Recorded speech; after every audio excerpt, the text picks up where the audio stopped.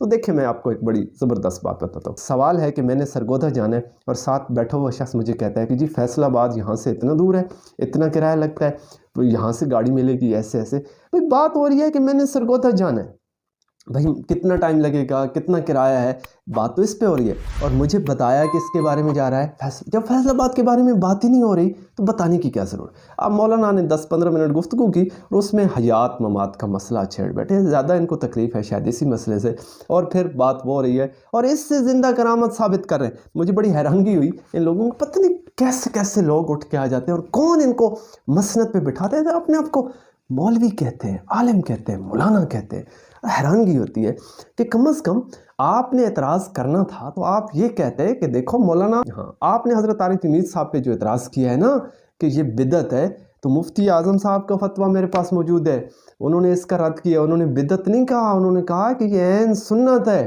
تو پھر تو مولانا کی تردید ہو جاتی، مولانا معذرت کرتے، معافی مانگ لیتے، توبہ کرتے کہ بھائی ایک عالم پہ انہوں نے غلط اٹیک کیا ہے، غلط تنقید کی۔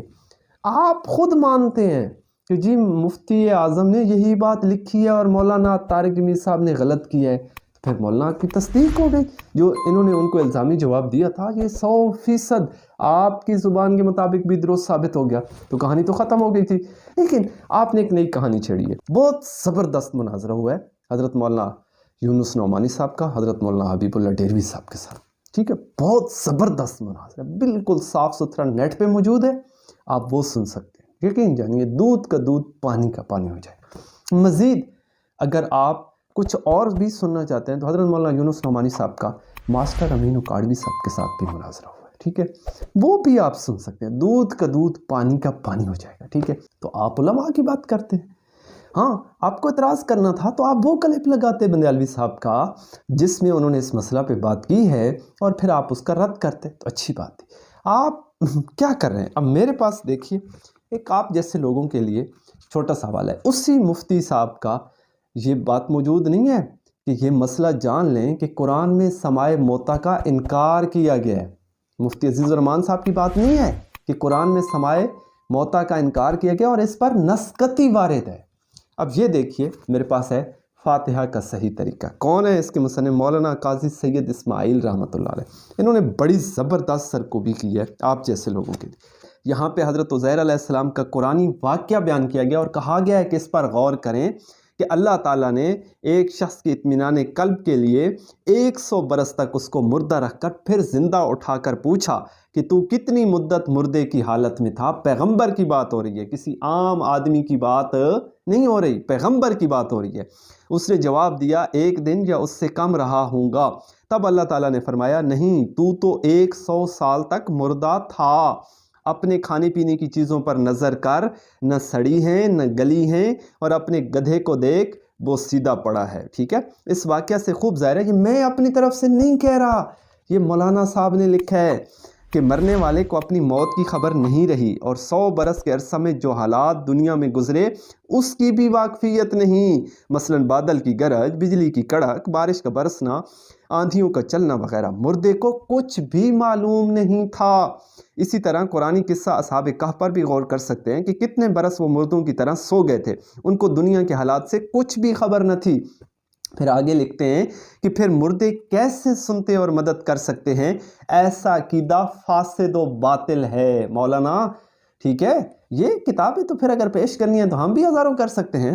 پھر آگے دیکھیے بڑی زبردست بات انہوں نے کی ہے کہ یہ محض ان کی کم فہمی اور لا حاصل نکتہ چینی ہے۔ جو باتیں اس طرح کے لوگ کرتے ہیں نا، یہ ان کی کم فہمی اور لا حاصل نکتہ چینی ہے۔ پھر آگے یہ بات کرتے ہیں کہ البتہ قانون عام یہی ہے کہ مردے نہیں سنتے۔ مولانا قانون عام یہی ہے کہ مردے نہیں سنتے۔ اگر آپ نے کتابیں پیش کرنی ہیں تو کتابیں تو ہم بھی پیش کر سکتے ہیں۔ اب یہ میں آپ کو الزامی جواب دے رہا ہوں، ٹھیک ہے؟ ایسے مولانا نے بھی ان کو کیا دیا؟ الزامی جواب۔ جو کچھ مولانا نے کیا، قبر پختہ کرنا، قبروں پہ پھول نچھاور کرنا، ہاتھ اٹھا کے دعا مانگنا، اور فاتحہ خوانی جسے کہتے ہیں عموماً آج کل لوگ، جو مروجہ فاتحہ خوانی ہے، اور اس کے علاوہ جو ہے تیجا کرنا، 7واں کرنا، 40واں کرنا، اور یہ سارے کام جو ہے کل خوانی، ٹھیک ہے، اور یہ ختم شریف فلاں فلاں، تو یہ سنت طریقہ ہے، ثابت کریں قرآن و حدیث سے۔ پھر مولانا نے الزامی جواب دیا کہ چھوٹے مفتی کہتے ہیں تو بڑے مفتی کو لے لیں، انہوں نے یہ لکھا ہے۔ تو پھر دیکھیے فاتحہ کا صحیح طریقہ میری کتاب ہے، اشاعت و توحید والوں نے لکھی ہے، بندیالوی صاحب نے لکھی ہے، نہیں، کون ہے؟ مولانا قاضی اسماعیل رحمۃ اللہ۔ ہر کوئی یہ کتاب خرید کے پڑھ سکتا ہے۔ البتہ قانون عام یہی ہے کہ مردے نہیں سنتے۔